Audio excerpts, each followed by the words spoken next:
There is a beautiful sunset tonight in Iowa. Cold outside. Went out, got my load secured. Thought I could probably get by without wearing a coat, but no. It's 36 degrees with about a 3 to 5 mile an hour wind. You can maybe see the tree moving. Not bad, but beautiful sunset in DeWitt.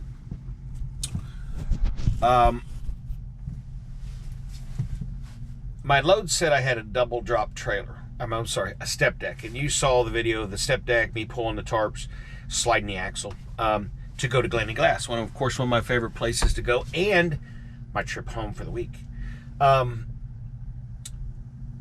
So I go in and get my paperwork. It's on a DGL. I'm like, this doesn't make any sense, because I've had this issue before where I picked up a step deck with crated glass. In other words, the glass is in wooden frames. It's just a different way of hauling it. So a step deck with crated glass. I checked my BOL and it said step deck and it said crated glass. So I hauled it down to Houston, and it was supposed to be uncrated glass, flat glass, like you've seen them lift off on a double drop. Now the difference is, besides the wooden frames, a double drop sits very low. They couldn't get the glass off. It took 27 hours to unload that. They finally had to have a company come. They even rented a crane to get it off of there. Couldn't get it off. Super nice people, super nice. Because I told them, I said, I don't know where I can find parking. You don't allow parking overnight here, and I don't know where I can go. He said, just stay here. We'll leave the gate unlocked. He said, if you walk down this road here about a quarter mile or less, there's some good restaurants down there and stuff, and we'll just leave the gate locked. You just park. If anybody comes in through the gate, just call the cops. I said, oh, cool. Next morning, they showed up with breakfast burritos and coffee. Yeah. So I'm always real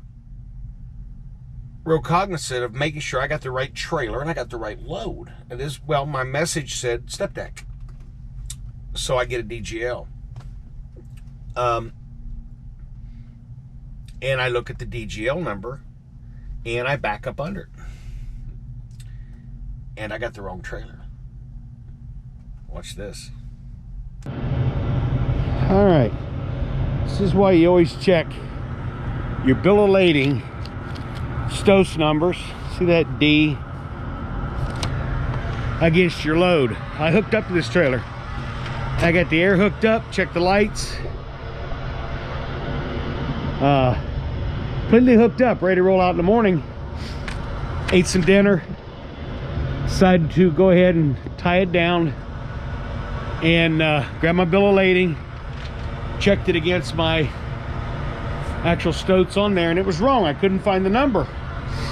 And I see my trailer is EGL 477.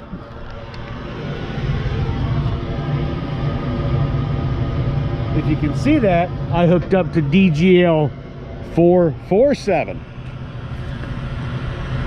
So, had I not checked my BOL against my trailer, I would have been down the road with the wrong trailer. What do you think of that? Now, I did not go down the road. I didn't get it secured. I didn't pull out. I didn't put in my leaving shipper, because there's certain things I do in order. The first thing I do is I hook up to the trailer, I hook up the lights, I hook up the air, and I do my trailer pre-trip. I know where my truck's at. I've already pre-tripped my truck for the day. So I get a flashlight, I shine up underneath, make sure my fifth wheel lock is secure, I make sure my handle's in on my fifth wheel, listen for air leaks, check my tires, the whole trailer, okay? If that's good, I grab my BOL and I'll start on the trailer.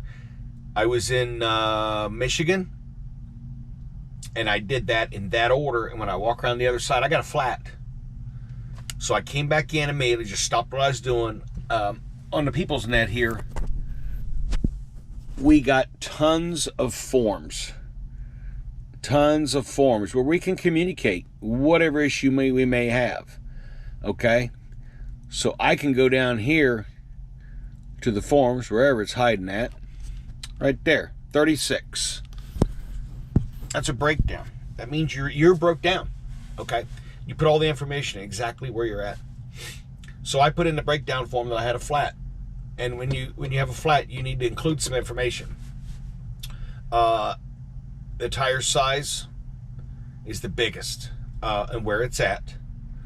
And do you need a rim? Okay. If I blow out a steer tire, I'm going to need a rim. If I'm sitting in a parking lot where I picked up that trailer and I just got a flat, I don't need a rim. Okay, so that you need to provide as much information as you possibly can. When I broke down North Dakota, I put that I was in the rest stop, the tire size I needed, everything in the world, but they didn't convey that to the tire guy. He drove right by me and he had to go up like 10 miles, hit a ramp, come back, and then come back to me. So you convey all that information. And the reason I do that trailer stuff, all that trailer stuff first, was because when I had that flat tire and I put in my breakdown, I grabbed my bill of lading. I had everything done to roll out by the time he was done fixing the tire. Didn't cost me a minute. Same thing with your post trip. You get done, you go around the trailer, and you check everything. If you got a flat or a bad tire or you got something, you want to get on it right then, because let's say you got a 6-hour trip in the morning and you're like, I'm going to sleep in. I got all kinds of time. Get up in the morning, you got a tore up tire and you didn't notice it because you didn't do your post trip. Okay. So now it takes them 4 hours. Now you're late. So maybe or maybe not, you get to explain why you got up in the morning with a tore up tire that you went to bed with. So, and I know somebody who I think out of here, not sure the location, and I'm not sure the exact trailer. They got their bill of lading, they got all their stuff, they went through their trailer, they checked everything, got everything secured, and I believe it was an easy roll. This is an easy roll. Okay? May not be able to see it real well. But basically, it's got a big curtain that rolls right down. It's the cat's meow. He did everything in the world. He went, if I remember correctly, he wanted to go to the bathroom. So he drove over and around, went to the bathroom, came back, backed up under the wrong easy roll, and towed it 400 miles the wrong way with no glass on board. So I get under it, I get secured. If I need to go to the bathroom, I'm walking. Okay? So by doing the things in the order I do them and doing things the way the Maverick wants to do them, prevented me from grabbing the wrong trailer and taking it to Glenny Glass. That would have been ugly. That would have been really ugly.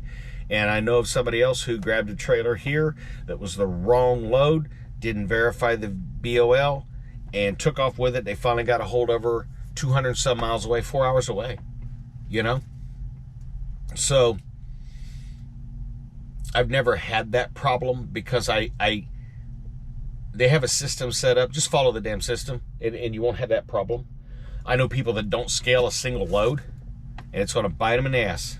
I know people that don't check their BOL against their load. It's going to bite them in the ass. It won't bite me in the ass. I scale every load and I check my BOL against what's in there. A, that's the way I was taught to do it. And B, it's the way Maverick wants to do it. And C, you won't take the wrong load in the wrong place.